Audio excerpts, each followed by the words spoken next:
right, Acres of Diamonds community, welcome back. We are on podcast number 12. I'm here with DJ Ligori, co-founder of Acre Diamonds. I'm Scott Gibbs, and we have our guest today, Cody Harris.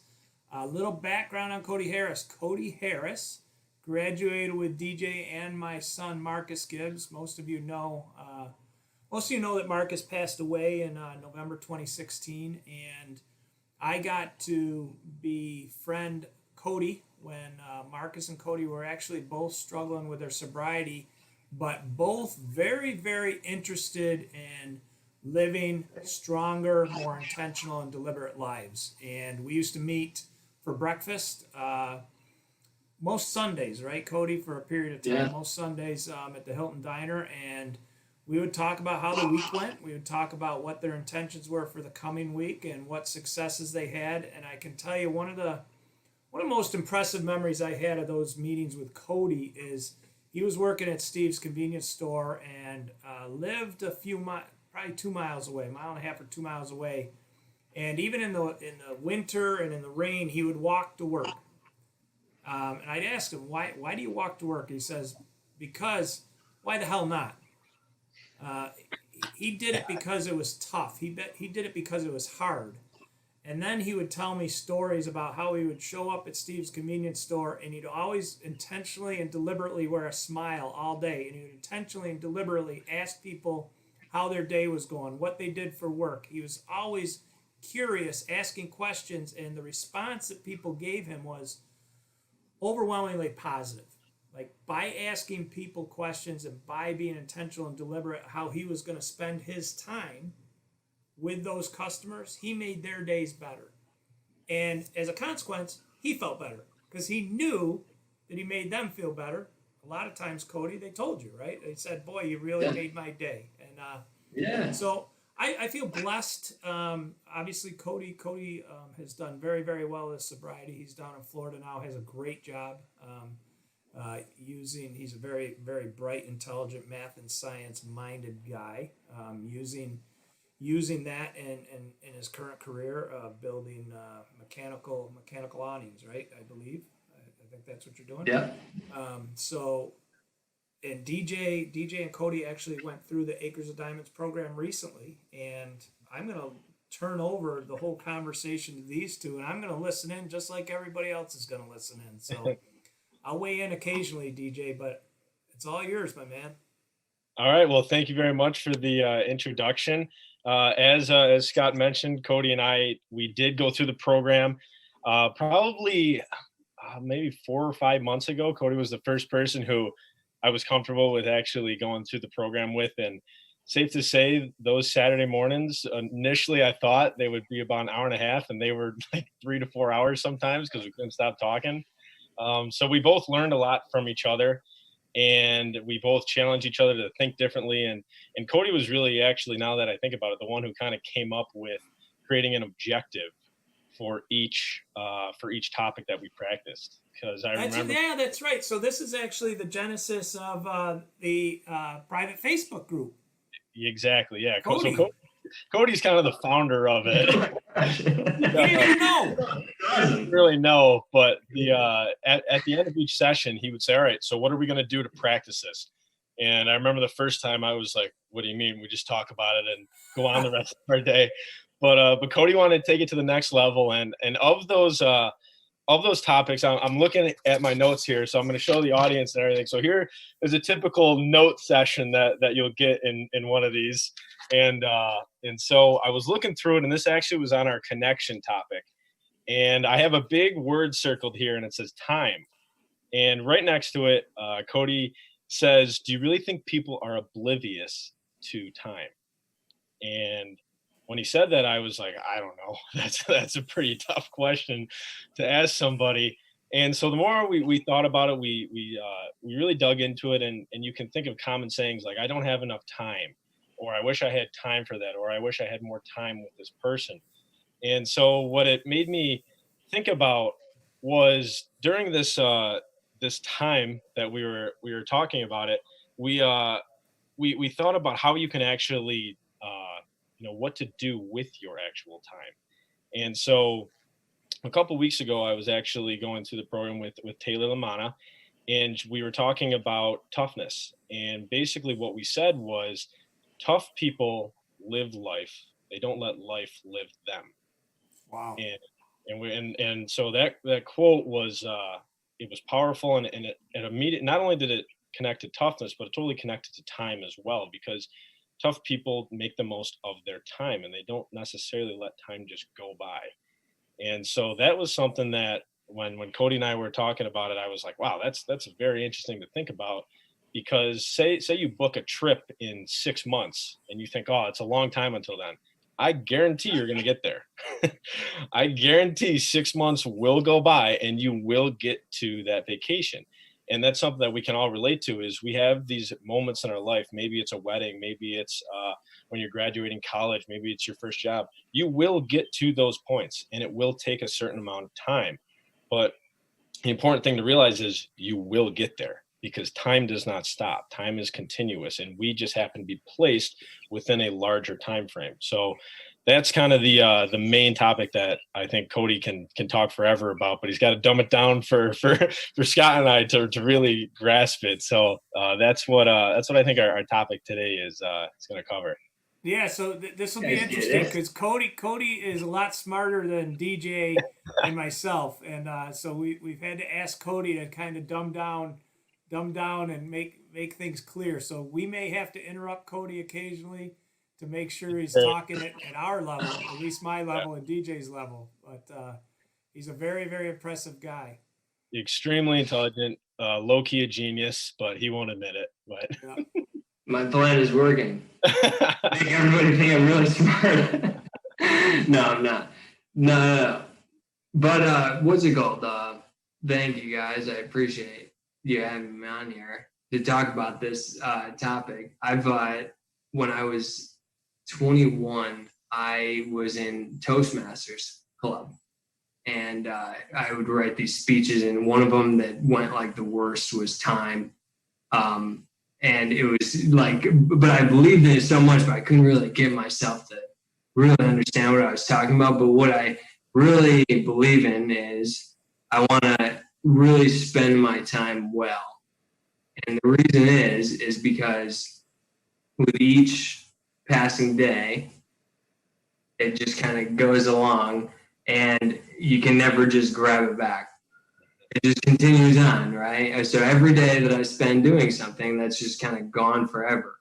And when I first learned this, I was like, oh my God, why have I spent my time the way that I have? Spend my time differently, you know? So, and what I wanted to read this because this was, a huge change for me. I'll read part of it. Now, did you write this, Cody, or is this by somebody else? No, this is from from one of the Stoics, Seneca, who's a Roman philosopher and statesman. Okay. One of the Stoics. If you ever into Stoicism or anything like that, what he says is, no one will bring back the years. No one will restore you to yourself. Life will follow the path it began to take and will neither reverse nor check its course. It will cause no commotion to remind you of its swiftness, but glide on quietly. It will not lengthen itself for the command of a king or the applause of the populace. So what he's saying is, it doesn't matter who you are, you're still going through time. Just, going through every day. And to me, when I first learned this, I was like, oh man, that is like really important. What do you guys think? How would you rank time, amongst all the other things? Like how you spend your time, how important do you think that is? I would say the something important to kind of what you said there is, realizing that, you are living within your own time. And so something that I just kind of, I just necessarily thought about over the past people who have gone through this program, there seems to be a huge awareness of empathy and versus self-care. This is something that Taylor really brought to the forefront, and Annie kind of hit on it as well. This constant need to want to help other people, but at the same time, almost forgetting to apply time to your own personal wants and needs. And so I think a great way to almost combat this essence that time is completely a non-stoppable force that just keeps going is that we have to devote some sort of time to not only helping others, but some sort of time to also helping ourselves. And we do that through good nutrition. We do that through maybe fitness, developing good relationships, developing meaningful relationships, memories that you'll remember forever. And so I think that is a big way to make the most of our time, is really to have that balance between the empathy and the self-care. Yeah, I love that, and I can tell you, this time prioritizing my time, like you and Cody are referring to, is become very important. It becomes more important the older you get, right? Mm-hmm. And you start to have the fact that you guys are talking about this at such a young age is awesome. I think one of the interesting quotes I heard was this from one of my mentors, Jim Rohn, Rohn. He said that I'll take care of me so you can take care of you if you'll take care of you so I can take care of me. Right? So take care of yourself first, right? It's almost like on the airplanes, right? What do they tell you? They say, look, first thing, if we go into a dive, first thing is put the mask on yourself so that you're safe. And then once you're safe, you can assist other people. But you can't do anything unless you're safe, unless you're in a good mindset, unless you're in a good headspace. And I think, both Taylor and Annie, like you mentioned, DJ, you think you're good, you think you're doing great things by helping other people, and you are. At the same time, we have to be cognizant it can't be, it's sacrificing your own emotional and physical well-being, mm-hmm. Right? Like one of the things both of you guys seem so good at, from me looking at both of you as young men, I think you're outstanding with your physical and mental fitness. Like I think you've embraced it. I mean, you both have since I've known you when you're in your late teens and now early 20s. And you inspire, both of you guys inspire me to be better in that way. And so I think you guys are way ahead of the curve. That's like one of those things, like how you want to spend your time. And right. One of those things is probably going to be good. Exercise and you know what I mean, these kind of things. One of the things that I learned about spending time well was to find the things that they don't feel like I'm weighed down by them or make me like really miserable. It's just kind of like finding the things that I like doing through experiment. For example, at one time I like read that running is really good for a lot of reasons, and I like got up and I was going to run and I ran for a little bit and I was like, I hate this, like I hate it. I hate every second of it. Like I just don't want to do it, so I just don't, right? But what I did do, because I needed cardio, so I found a bike. I got a bike. And and the thing is that, I'm riding this bike all the time, right? And I love it. I feel like I'm floating. I live in Fort Lauderdale, and it's where I live is about 6 miles from the intercoastal, right? So I ride my bike over to this bridge over the intercoastal, so I have to like really pedal really hard. So it's hard, I'm like riding my bike and pedal. And then I get to the top, and as I'm like, coming up to this, I put on Funky Town. Right. Right. So I'm like in Florida, right? Sun shining, I'm like on top of this hill, pow. You know what I mean? It's like going, and I'm flying 30 miles an hour. I'm going down the hill, right? Down the hill, like to A1A in Fort Lauderdale. I'm like literally floating, like vibrating. I love every second of it.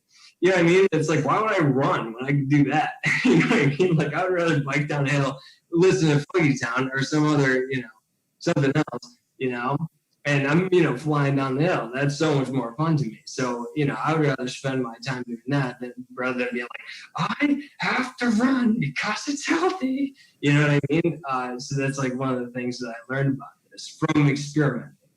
Yeah, that I'm glad you said that because I struggle with running and I know all the health benefits for it, but so I need to embrace something cardio that I enjoy. I mean, that's really what it comes down to. And I'll be, if I do it, it'll inspire me to do it more often. Hey, I saw a guy in a bike race recently. You should try this. That when he was going down a hill, everybody else was pedaling.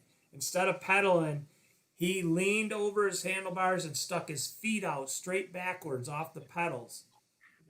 And it showed him passing everybody, coasting because he created more aerodynamics. Wow.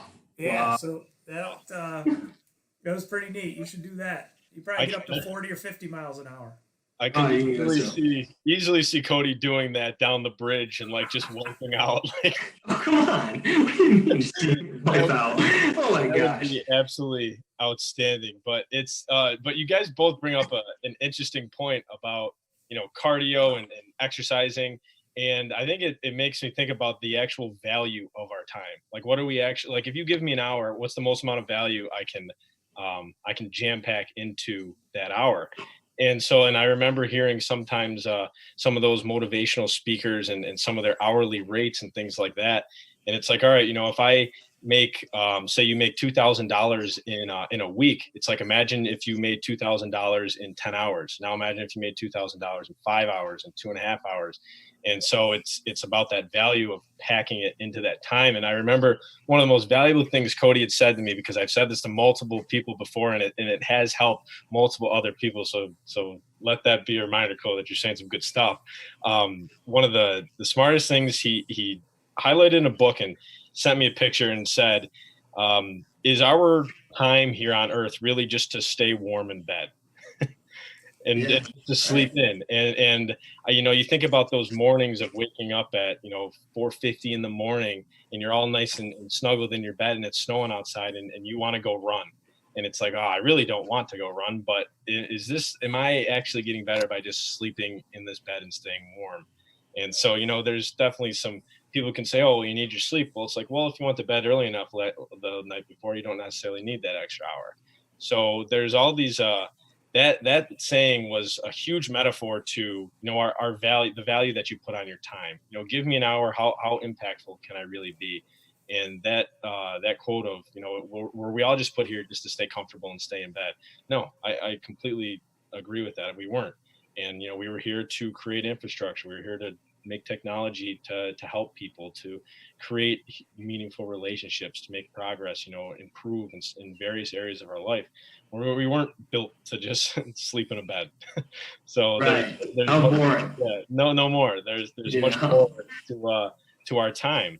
Even though we do have to value sleep, but there comes a point where it's like, all right, wake up and let's do something. Let's do something to make this time valuable. Yeah, along the kind of same path with dieting, right? It's kind of like, I found that similar kind of thing with dieting. Like, I work out, and I've worked out for a long time now. It's been years, right? And I haven't really gained that much muscle. I'm still kind of a thin guy. But my friends keep telling me, like, you got to eat more, you got to eat more, you got to eat more. You know what I mean? You got, like DJ told me, you got to eat more. And I'm like, oh, man, So the thing is, when I eat more, I feel horrible. I feel so bad. Like, I'm literally, I guess I'm just kind of a thin guy, and I just, whatever it is. When I eat a ton of food, I just feel like lethargic and stuff like that. So I'm like, what's true? I'm going to, continue to eat, what I eat, which is healthy, and I don't really like eating tons of meat. Like, I love a cheeseburger once in a while, but I don't love eating meat, right? So it's kind of like, I've gotten in trouble before by like trying to spend my, time and energy and focus just doing things just because, everybody says it's good to be, whatever diet, or, everybody says it's good to just, do bicep curls or something like that. It's like, I don't know. I want to do stuff that's really intrinsically motivating, where it doesn't feel like self-discipline, where it's like, I just want to eat this salad, or I just want to eat these carrots. You know what I mean? It's the kind of thing, because it makes my life so much better when I'm, and it's like a time thing. Like, it makes my life better. So I'm just going to, take those things that make my life better and kind of like try to push aside the things that don't make my life better, because I only have a certain amount of time. Fundamentally, that's probably what we're going to be talking about. What do you think about spending your time in how you work, or like what you want to do for a job or career or something like that? What do you think? I think a good piece of associating work with your time. I think about this a decent amount is what is my work helping, or what is the work I'm doing actually of value to someone else? And at times I struggle with that, because there are jobs that need to be done that might not be a ton of human value involved, but the value in it is that it's actually getting done. And so I think applying I remember when I was younger, I had heard that don't trade dollars for hours, based upon how much effort you put into something. I remember my dad doing something once, and he said, wait, so if I stack 15 things of film in an hour, I still get paid the same as if I stack 10 things in an hour of film? And so it was this representation of time and the amount of impact you can have in that time. And that's really what I try to look for whenever I'm doing work. When I have time to actually do work, it's like, what is the actual impact that I'm doing? And that's really what motivates me with the time. Yeah, so I've got the advantage and disadvantage of being twice the age of both of you knuckleheads. And I can tell you this is a great topic. And off camera, we were talking about this a little bit, and as we were talking, and now listening to you two describe your thoughts, I've been at my best when I've been able to look at my job and find, very similar to what you did at Steve's Convenience, Cody, find why my role at the company is important. Like, who am I helping? Right? You would help every customer by asking them questions. Marcus, when he was selling cars at WebSmart, started measuring his daily success by the number of hugs that customers gave him. It's such right? a hard. That was awesome, right? And I've come to look at as many life experiences now as I can to say, all right, how am I going to spend this time in service of others? Quite simply, how am I going to spend this time in service of others? And that is really helpful for me to like you saying, Cody, find the intrinsic value, the intrinsic motivation of the things I do. And as I become older and meet guys like you two that challenge my thinking and challenge my perspectives, I'm definitely being more intentional and deliberate on how I spend my time. Right? I make sure every day I have self-care in my day. Right? Whether it's meditating, whether it's stretching, whether it's running, whether it's golfing, it's something. And for a long time, that felt selfish to me. And I think my generation generally was raised with Protestant or Catholic guilt to feel selfish about taking care of ourselves. And, through discussions with, bright young men and women like yourselves, I'm becoming more cognizant about that. So thank you. Yeah, absolutely. With the time, time being one of the highly valued things, it kind of, for example, finding the things, like at my job, I told my boss, my boss is a great guy. I have like tons of respect for him. I'm like one of the luckiest people ever to work for this company. And, he, like I told him one time, like, I just don't like doing that, or whatever. So it's kind of crazy, but, there's like certain things in my job that I really like doing, you know what I mean? And I like lose track of time doing them. And I get in this kind of like really focused, What do they call that? What do they call that? Well, right. Yeah. Oh, like, boy. like lose track of time, right? It's like, you know, it's its own reward. So I find in things like, you know, programming or, you know, whatever it is, like we do structures and awnings. So, you know, like finding this kind of like deep focus, figuring out the geometry, the structure, the trusses or whatever it is, you know, it like brings me like a lot of joy to do that. But then there's, you know, other things like I just don't love doing them, you know, and I'm trying to not do those things, you know, like I like there's some things that maybe, you know, I got to learn like scheduling, right? But, you know, things like getting on the phone, calling for, you know, prices or trying to, you know, do that kind of thing, or trying to be like hyper organized or giving myself like 15-minute incredible, you know, schedules, like those things, you know, don't seem to work. So, you know, to try to find the best use of my time, you know, once again, it's kind of like, what, you know, am I going to really be inspired to do? You know what I mean? And that's at work. But there's like tons, you could like literally take any topic, you know, like what kind of books do you like to read, right? Or, you know, what kind of, you know, fun do you like to have, or, you know, any of these kind of things.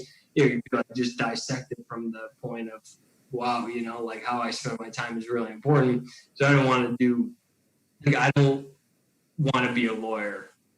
You know, have you ever been to court or been to like jury duty? Like, I'm like looking at these people like I could never do that job in my entire life. Or a hospital, there's sick people there. Like, I'm never be a doctor. You're right. You're right. I told you Cody was brilliant. He's brilliant. No.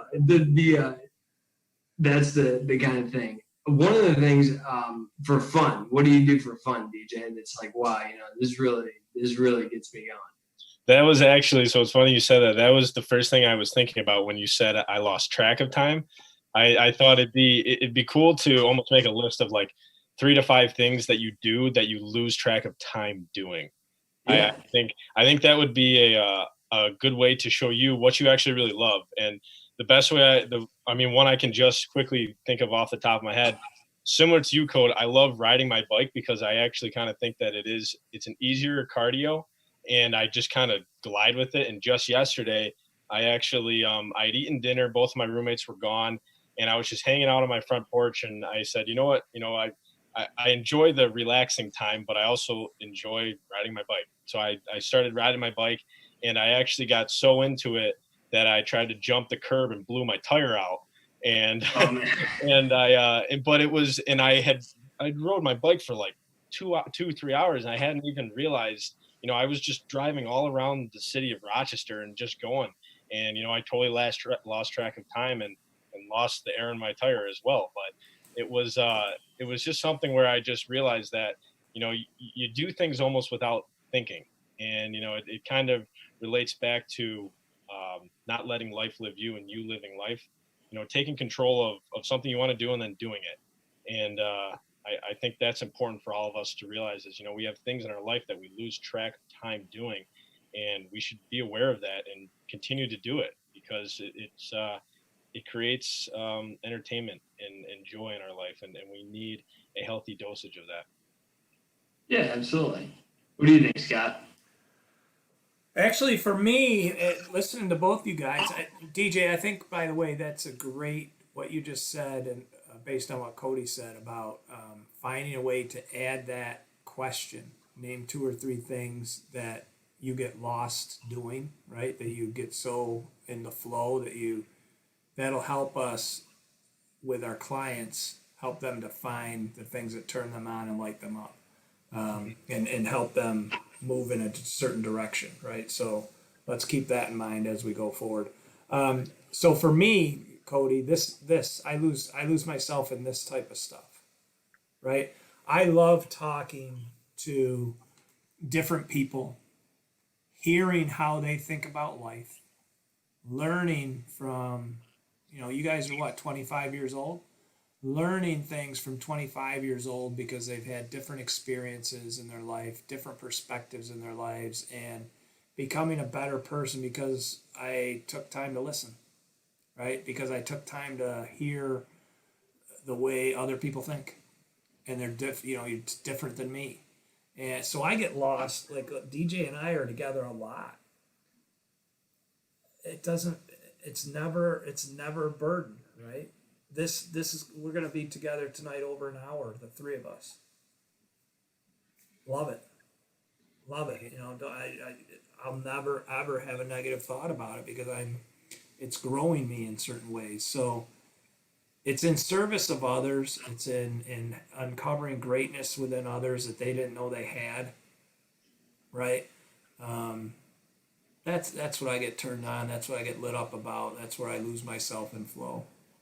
And, one thing I just thought of too, to Scott's point, was, you know, this type of talking and thinking and how we get lost, we lose our track of time. I think about when Cody and I talked every Saturday and originally thought it would be an hour and a half, and we would go and I'd miss like the 2 or 3 events that I had planned for that day because, you know, time to me at that point was totally irrelevant because the stuff we were talking about was so awesome and it made me think different and made me have different perspectives on things. So, you know, if I was to make that list, that would definitely be something on that list of, you know, when do you lose track of your time? When I talk to people who are really smart, honestly, I think is the way to summarize it. When really smart people talk, I think everybody should listen. And I think that's you know, to kind of piggyback off of what Scott said and, you know, loving this type of talking. Yeah, and you know, DJ, good points there. And you know, one of the things that has happened today that I just find so interesting is every time Cody's got done talking a little bit, he's then asked you or I a question. Yeah. Right? Right. So it goes back to what he was doing at Steve's convenience store, right? Yep. He's Question asker.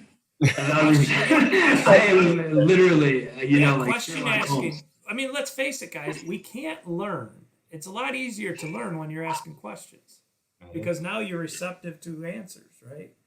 And Cody, so a couple things that Cody does when he does that is, number one, he's priming himself to hear answers and he's going to learn from it. But number two, indirectly, he's making DJ and I feel special. He's making DJ and I feel significant. He's making DJ and I feel connected, right? By asking questions and then waiting for our answers. I mean, this is leadership. You know, this is leadership graduate school and influencing skills graduate school. What Cody's done here today. So, and again, I love learning that. I love seeing that stuff in action because it's world class, and it's I knew you when you were just a little boy. Yeah, you know, it was so cool. Sometimes, you know, you just click with somebody and it's like, man, you can just flow, you know, for a reason you just click, you know. Sometimes me and DJ were talking about this one time, just, you know, sometimes just Sherlock Holmes sleuthing. I just start to sleuth out information. What'd your parents do? What'd your mom do? What'd your dad do? What was your grandfather's last name? Like, that's literally what it becomes. You know what I mean? He's exhausting, isn't he? Yeah. I wonder why the sessions were 7 hours long. Yeah, so never stop. Yeah, and the whole reason I even did that was because Scott sent me a website, and then I saw it, and then I called DJ and asked if I could go through the program. Yeah. Like, could I go through this? What information do you have for me? I'm just constantly trying to gain information and, you know, internalize it. That's time well. That's personally, I have these just constant questions all day long of, like, you know, like, for example, like, what happens if I throw these M&Ms into the swimming pool? you know, whatever it is, just these random things, you know, pop up. But that's kind of like where I found like a lot of joy. And I think when I was in like school, I just was not interested in what the teachers had to say. Wow, you was not, you know, like I still ask questions, but I just was still not really, I wasn't really like, oh man, you know, chemistry or something. Like I just really didn't have any interest in it, you know. And it wasn't until I kind of started to, like, you know, try to learn things for myself, that was when I kind of, you know, had a huge, you know, dramatic change in the way that I remember how frustrated you were as a younger, you know, person going through school and even college at that point. Yeah. How frustrated you were. It wasn't until you got intentional and deliberate how you were going to spend your learning time. That causes me to, you know, you were lit on fire. You would always, hey, have you read this guy? Hey, have you read that guy? What do you think about this? What do you think about that? I mean, you were, it was a blast because Absolutely. you were growing by leaps and bounds every week. Yeah, and that's one of the things that makes like my life better, I think, is reading, and now just all these different type of books I like to read. DJ. I no, So, well, it's I have something very funny that I want to show everybody that yeah. so keep going with what you were saying going about reading. Well, no. So it's just it's trying to find ways to spend time that are good. Like one of the other things is what's it called? Like social relationships. I just want to say I have a friend, Zach, that for whatever reason, just first time we hung out, first time we met, it was just clicked, and then now every time I talk to him on the phone, it's like, man, this is one of my best friends, like I really, really like whatever it is about him. He's just so funny. My friend Nick too, but down here, like both of those guys, just like I can talk about anything with those guys all day long, and that's kind of like one of those things that I feel close to those people, and that makes me happy, Yes. So DJ, what are you going to show us? We've got we're at 32 minutes here, so we got to wrap this up. What are you going to show us? So this is so Cody, this is probably we were going through, I think it was the toughness module, and Cody talked about his love for reading, and I basically said, dude, I hate reading. Like I just can't, it's not entertaining enough for me. I don't get enough out of it. And so I had forced myself to try to start reading, and I could make out about 2 pages a night, and then I would fall asleep with the book on my chest. And so I wasn't really making too much progress with it. So then Cody told me, he said, read, it will change your life. So here's what I did. I decided to actually make a poster, and it says, read, it will change your life. Cody Harris. Yeah. November 18th, 2019. That's when Cody told me to start reading. So I hung it up. I could see it every day, and now I love reading. I actually since that point I've whipped through about 5 books, 1 audiobook, and every day I actually wrote on my daily agenda next to workouts and stuff is to read. So wow. Yeah, so I actually, and that was 100% from Cody. I don't think anybody else would have told me. Oh, Scott's a huge reader, though. Scott is a reader. And yeah, but you gotta listen to me, Cody. You gotta listen to me. I don't know what it was, but it was just the way that he persuaded me so quickly. I answered all of his great questions, but yeah. What's so cool too is I don't know if you guys we really gotta look into is salsa dancing. Salsa and bachata. That's another huge thing. You write that on a poster. I'm not writing that on a poster. That's not making it on my wall either. Sorry, just missed it. That's the last thing I want to say. That was my main goal here. Really, is just to spread the good word of dancing. For salsa dancing? Literally such a great time. You can't, it's impossible to be unhappy. You can't just be oh, I hate my life. And just what, you know what I mean? You just don't do that. You know what I mean? You're literally smiling. It's hot. Everyone's sweaty. Some people don't like that. I personally like the sweaty. You're dancing around everybody. It's an amazing thing. So I recommend that to anybody. There you have it. There you have it. The best way to be intentional and deliberate with your time going forward is to read, and pachanga, and salsa dancing. That is a beautiful conclusion. Yes. Beautiful. Yeah, absolutely. All right. Anything else? Any parting shots, DJ? I just want to say thank you, Cody, for making me a smarter and better person. You inspired me. You inspired me enough to make a poster. And the last time I checked, no other one of my friends have a poster in my room. All right. So thank you, man. I have a poster of something that you said too. Oh, really? Yeah. What was that? No, I don't. I'm sorry. I should make one. Now he feels bad. On a serious note, though, I do want to say this just so everybody knows. After every time Cody and I talk, we always end with saying "I love you." So, it is a connection. It is a love. and we're completely okay with it. Like there's no awkwardness at all. It's just like saying goodbye. And so that's, I think that's important to yeah, DJ's if you ever get into personality testing, DJ ENFJ. The reason I know that is because it's also my sister and ex-girlfriend. So for whatever reason, just ENFJs kind of come into my life. I'm an INTP, so we're almost exactly the opposite. So if you're ever into that kind of thing. Which is why we worked so well together in school, because I was the spirit, you were the lateral. Yeah. So, all right. Well, I appreciate you guys. All right. Well, thank you very much, guys. I appreciate it. It was very enjoyable, and as usual, I always learn something from hearing you guys talk, and today was no exception. So thank you very much. Yeah.